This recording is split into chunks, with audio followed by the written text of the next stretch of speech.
തിരുവനന്തപുരം വെഞ്ഞാറമൂട്ടിൽ 15-കാരനെ കാണാതായതായി പരാതി. പേരുമല മദ്രസയിൽ നിന്നുമാണ് കുട്ടിയെ കാണാതായത്. കൊല്ലം കിളിക്കല്ലൂർ കല്ലുംതാഴം അയത്തിൽ കട്ടവിള വീട്ടിൽ മുഹമ്മദ് സഹദിനെയാണ് കഴിഞ്ഞ ഞായറാഴ്ച നവംബർ 2 മുതൽ കാണാതായത്. 4 വർഷമായി പെരുമല കുത്തുബൽ ആഹലം മദ്രസയിൽ താമസിച്ച് പഠിക്കുകയായിരുന്നു സഹദ്. മദ്രസയിൽ നിന്നും സംഭവ ദിവസം വൈകുന്നേരം 6 മണി മുതലാണ് കുട്ടിയെ കാണാതായത്. വീട്ടിൽ പോകുന്നു എന്ന് പറഞ്ഞാണ് മദ്രസയിൽ നിന്നും പോയത്.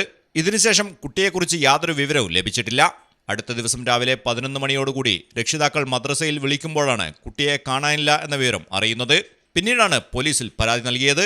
വെഞ്ഞാറമൂട് പോലീസ് കേസ് രജിസ്റ്റർ ചെയ്ത് അന്വേഷണം ആരംഭിച്ചു.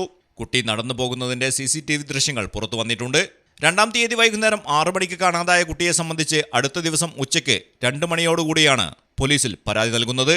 ഇത് ഗുരുതരമായ വീഴ്ചയാണെന്ന് പോലീസ് ചൂണ്ടിക്കാട്ടി. കാണാതായ വിവരം പോലീസിൽ അറിയിക്കാൻ വൈകിയത് കുട്ടിക്ക് മറ്റെവിടെയെങ്കിലും യാത്ര ചെയ്തു പോകുന്നതിന് സൗകര്യമുണ്ടാക്കിയിരിക്കുമെന്നും പോലീസ് പറയുന്നു. Malayalam television, Thiruvananthapuram. Silvan tiles gallery, Valanchery, Puthanathani, Aluva, Palakkad, Edavanna and Pattambi.